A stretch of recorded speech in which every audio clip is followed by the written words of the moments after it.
بسم الله الرحمن الرحیم. خیر اخلاص ټولو دوستانو ته زه اسمت الله نوري د سټایل ټیک سره تاسو په خدمت کې حاضر یم.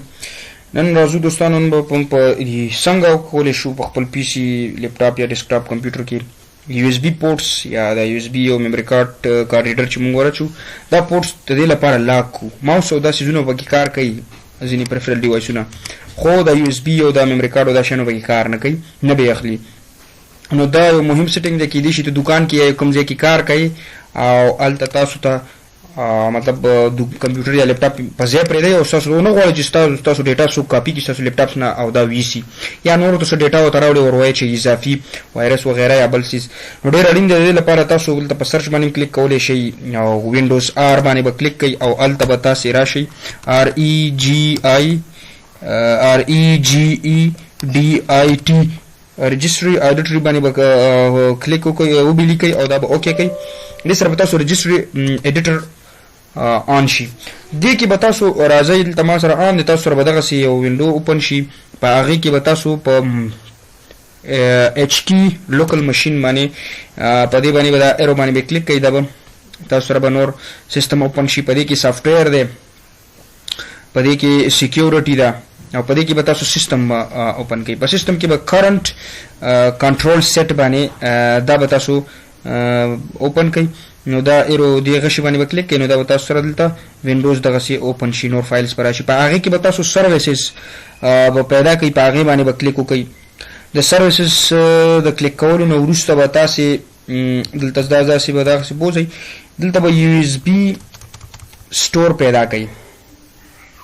څه شی یو اس بي سټور دا به یو کې وي نو زه به تا داسې کلیک پرېږدم داسې یو اس بي ته به داسې لږ بره زه روخېږو دلته په دې کې به تاسو یو اس بي سټور دا دی کیپیټل لیټرز کې لیکل شوي دا د یو اس بي سټور په دې باندې دې باندې به تاسو دا به تاسو فقط سمپل کلیک وکړئ.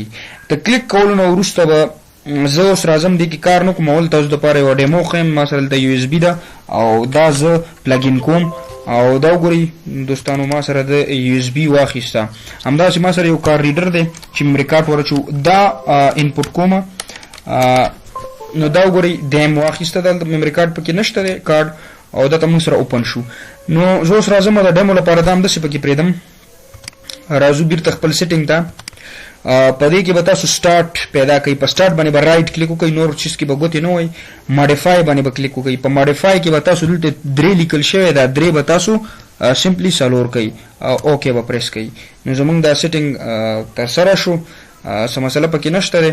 اوس دا تاسو مینیمایز کوئ او راشئ وګورئ یو اس بي پورټس موږ سره شته دی ځکه اول نه زاړه پلګین شوي دي د سیټینګ نه مخکې دا موږ ورچولي دا زه سمپلی لرې کومه او اوس بیا پلګین کوم. ما سره 3 پورټس دي په 3 واړو کې چې کوم غږ کوي خو تاسو سره به یو اس بي او کاریډر پورټس کار نه کوي کاریډر به نه خوري. نو دا تاسو ولیدو دوستانو د دې د ختمولو لپاره به تاسو سره اما ساده طریقه ده.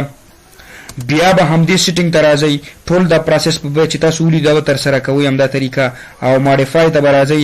په ماډیفای کې به دا 4 بیرته 3 کوئ او اوکې باندې به کلیک کوئ او دا به زه ختم کړم. موږ سره سیټینګ ختم شو وشو.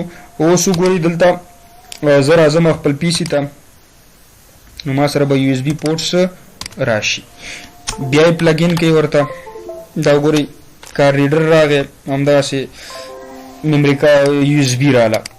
نو دوستانو په دې چې ویډیو خوښ شوي د نورو لا زیاتو معلوماتو لپاره کامنټ ولیکئ. په وینډوز یا په مایکروسافټ کوم سیز کې مشکل لرئ نو ستاسو کامنټونو ته به زه ځواب وایم انشاءالله. د الله په امان.